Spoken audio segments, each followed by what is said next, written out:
धर्मदास वचन। धर्मदास विनय कर जोरी, चूक डिठाई बख्शूं मोरी।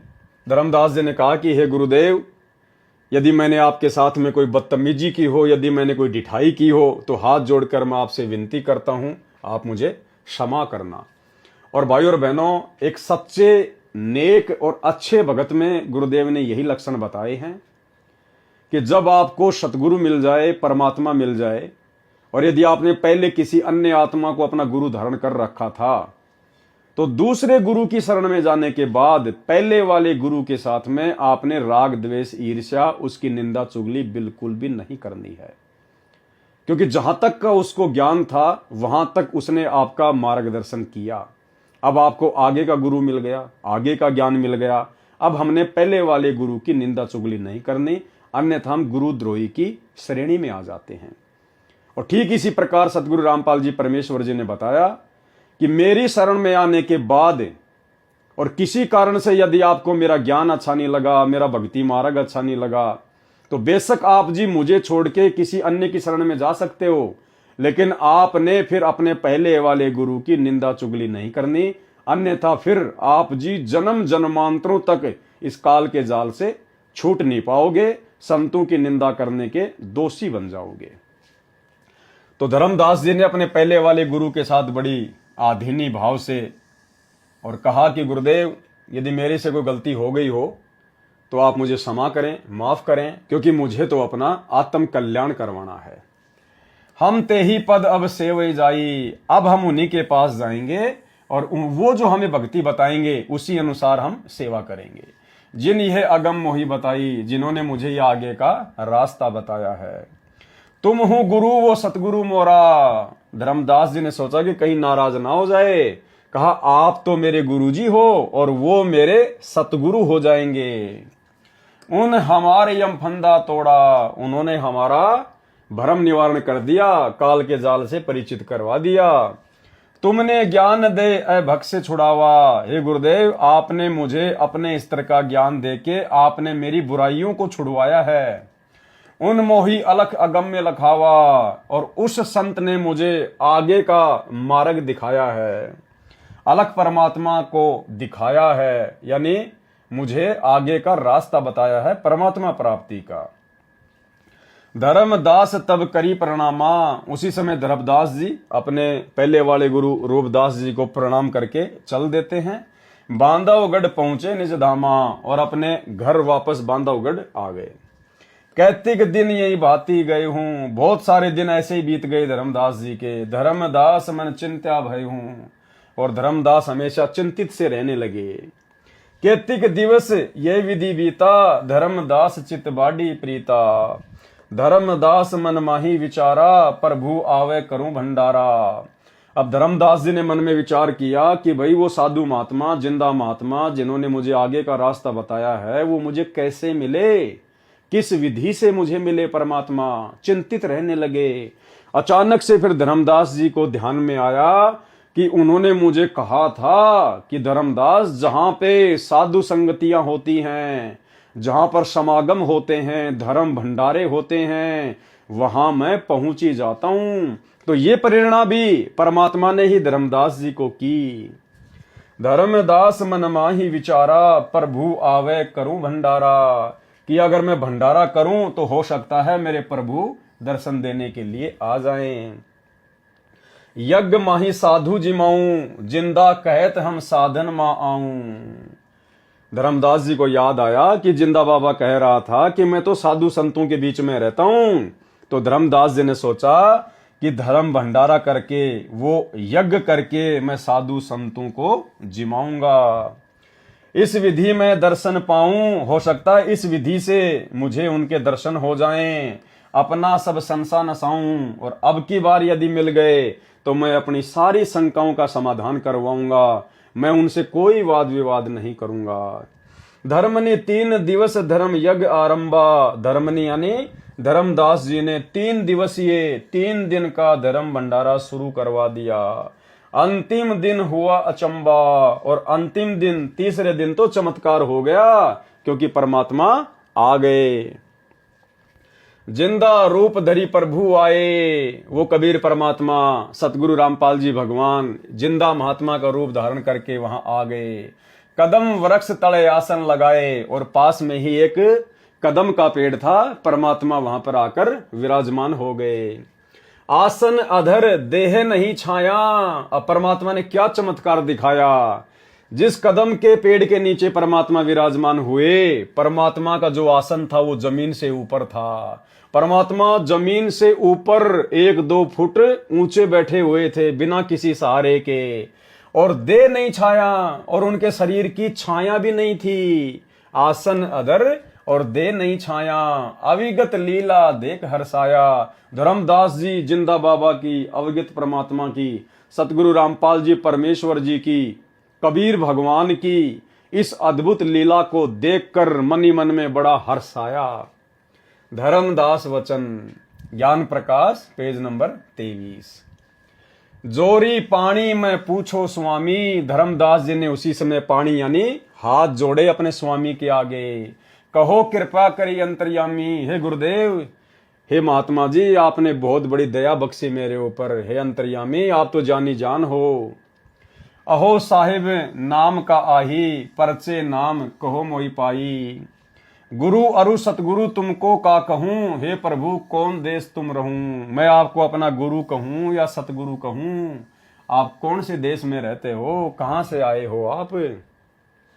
जिंदा वचन, हो धर्मनी जो पूछे मोही। सुनहूं सुरती धरी कहो मैं तो ही। ध्यान से सुनो जो मैं तुम्हें बताता हूं। जो आपने मुझे पूछा है ना, हो धर्मनी जो पूछे मोही, आपने मुझसे जो सवाल किया है ना, अब ध्यान से सुनो मैं तुम्हें बताता हूं। जिंदा नाम है सुनो मोरा। मेरा नाम है जिंदा बाबा, जिंदा महात्मा, जिंदा भेष खोज किए तोरा। हम सतगुरु कर सेवक आही। परमात्मा ने अपने आप को छुपाया धर्मदास जी के सामने। अगर परमेश्वर अपने आप को कह देते कि मैं ही परमात्मा हूं, मैं ही सत्य पुरुष हूं, तो धर्मदास जी के मन में फिर से अनेकों प्रकार की शंकाएं काल प्रेरणा से मन में उमड़ आती कि परमात्मा तो निराकार होता है, हमारे जैसा थोड़ी होता है, दिखाई थोड़ी देता है, परमात्मा का शरीर थोड़ी होता है, वो तो निराकार है। तो परमेश्वर ने हम तुच्छ बुद्धि जीवों की तुच्छ बुद्धि को देखते हुए और क्या कहा, हम सतगुरु कर सेवक आही। हम तो सतगुरु के सेवक हैं, उनके शिष्य हैं। सतगुरु संग हम सदा रहाई। और हम तो अपने सतगुरु के हमेशा साथ में रहते हैं। सत्य पुरुष वह सतगुरु आही। और जो मेरे गुरुजी है ना, जो मेरे सतगुरु हैं, वो कौन है, खुद ही सत्य पुरुष है। क्योंकि सतगुरु की भूमिका खुद कबीर परमात्मा ही निभाता है। भाई और बहनों, ये हमें शिक्षा दे रहे हैं परमात्मा इन वाणियों के माध्यम से कि आज वर्तमान में कलयुग की बिचली पीढ़ी में सतगुरु रामपाल जी के रूप में वही धर्मदास जी का सतगुरु पुनः प्रकट है। तो जैसी लीला परमात्मा ने धर्मदास जी के साथ में की अपने आप को छुपाते हुए, ठीक वही लीला परमात्मा आज वर्तमान में कर रहे हैं। तो हमारे पूज्य गुरुदेव स्वयं ही सत्य पुरुष हैं, अविगत पुरुष हैं, कबीर भगवान हैं। सत्य पुरुष वह सतगुरु आही, सत्य लोक वह सदा रहाई। और वे कहां रहते हैं, सत्य लोक में। सकल जीव के रक्षक सोई, वही सत्य पुरुष तीनों लोकों में प्रवेश करके सबका भरण पोषण करता है, वो सबका रक्षक है। सतगुरु भक्ति काज जीव होई। सतगुरु की भक्ति से ही जीव के कार्य सिद्ध होते हैं। सतगुरु सत्य कबीर सो आही। मेरे जो सतगुरु है ना, वो खुद ही सत्य कबीर है। गुप्त प्रकट कोई चिन्ह नहीं। वो अपने आप को इसी प्रकार से छुपा कर यहां पर प्रकट करते हैं, उनको कोई समझ नहीं सकता। सतगुरु आज जगत तंदारी। वो सतगुरु जो सतलोक में रहता है, जो सत्य पुरुष है, इस जगत में आकर आप और हमें ज्ञान देने के लिए वो शरीर धारण करता है। दासा तन धरी शब्द पुकारी। और अपने आप को दास कहकर आप और हमें शब्दों के माध्यम से, सत्संगों के माध्यम से, वाणियों के माध्यम से पुकार पुकार के समझाता है। काशी रही परखी हम पावा। मेरे सतगुरु काशी में रहते हैं, सत्य नाम उनमोहि दृढ़ावा। और उन्होंने मुझे वो सच्चा नाम दे दिया है भक्ति के लिए। जम राजा का सब छल चीन्या, निरखई परखई यम सो भीना। तीन लोक जो काल सतावे, ताको ही सब जग ध्यान लगावे। और धर्मदास जी, तीन लोक में जो काल सबको दुखी करता है, परेशान करता है, उसको ना समझकर तीनों लोकों के प्राणी सब काल की पूजा में ध्यान मग्न है। ब्रह्मदेव जाकू वेद बखाने, जो वेद हैं वो उसको ब्रह्म के नाम से पुकारते हैं। ब्रह्मदेव जाकू वेद बखाने, कि वेदों में उसका नाम ब्रह्म है। सोई है काल कोई मरम न जाने, वही काल है, उसी ब्रह्म को काल कहते हैं, जिसका भेद यहाँ 21 ब्रह्मांड में कोई जान नहीं पा रहा है, क्योंकि वो गुप्त रहता है। उसने कसम खा रखी है, मैं किसी के सामने अपने वास्तविक काल रूप में प्रकट नहीं होऊंगा, और गुप्त रूप में ब्रह्मा विष्णु महेश और दुर्गा के माध्यम से अपनी सारी व्यवस्था सेट करवाता है। तिनके सूत आहि त्रिदेवा, तिनके यानी उस ब्रह्म के सूत यानी पुत्र, ये तीनों देवता हैं।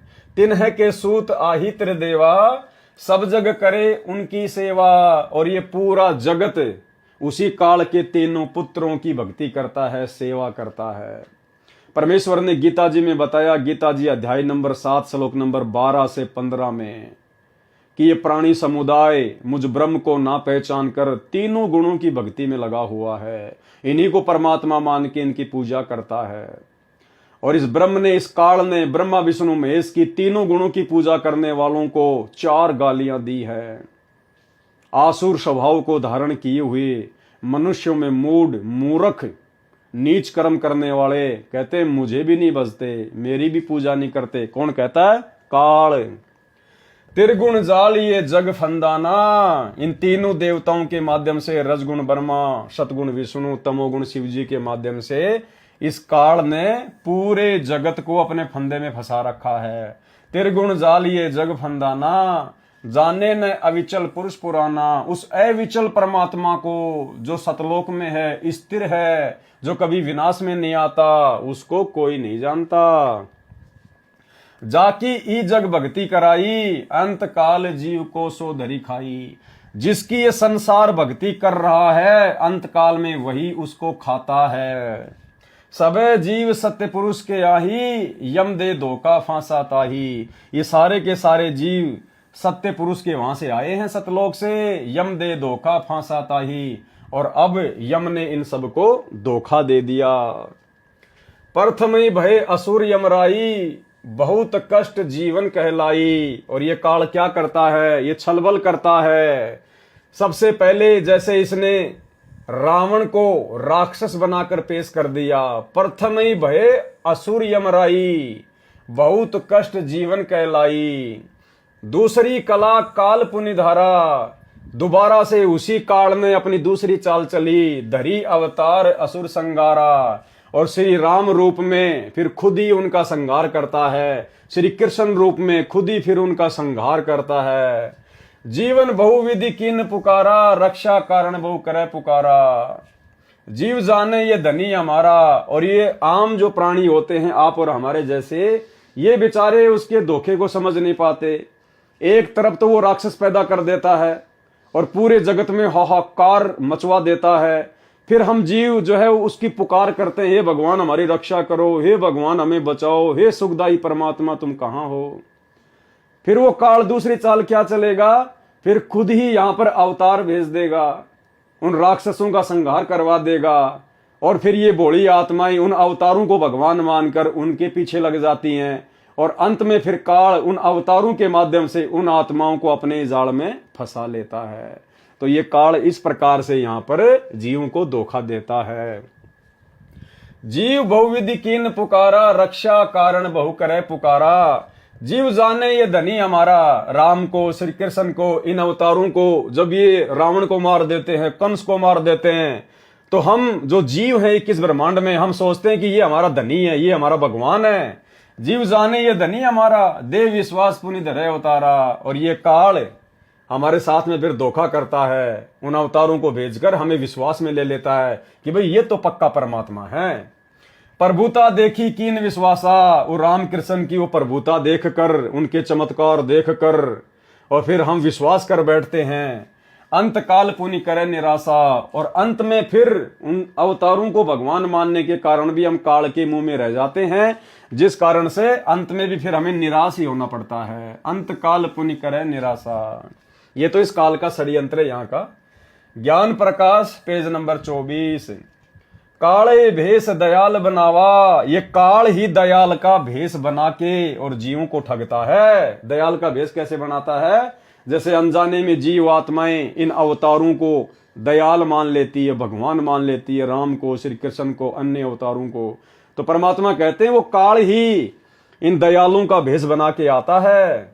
दया दरड़ाई पुनि घात करावा, और थोड़ी सी दया धर्म उनके माध्यम से दिखवा कर और फिर पीछे से घात करता है, अर्थात मरने के बाद अपने ही मुंह में ले लेता है। द्वापर देखूं कृष्ण की रीति, परमात्मा कहते हैं कि द्वापर युग में देख लो किस प्रकार से इसने श्री कृष्ण जी को भेजा। धर्मनी परखूं नीति अनीति, अब धर्मदास जी उस काल की नीति और अनीति को, कर्म और कुकर्म को आप खुद ही देख लो। अर्थात पहले तो उसने कंस को भेज दिया, कंस ने दुनिया को दुखी कर दिया, त्राही माम मच गया। लोगों ने प्रार्थना की, हे भगवान हमारी रक्षा करो। फिर काल ने जीवों को अपने विश्वास में लेने के लिए विष्णु को प्रेरणा कर दी और श्री कृष्ण रूप में भेज दिया। और लोगों ने सोचा कि ओह ये तो भगवान है, ये तो परमात्मा है, ये तो दीन दयाल है। फिर सारी दुनिया श्री कृष्ण के पीछे जा लगी और अंत में कृष्ण की भक्ति करते करते फिर उसी काल के मुंह में जा बैठी।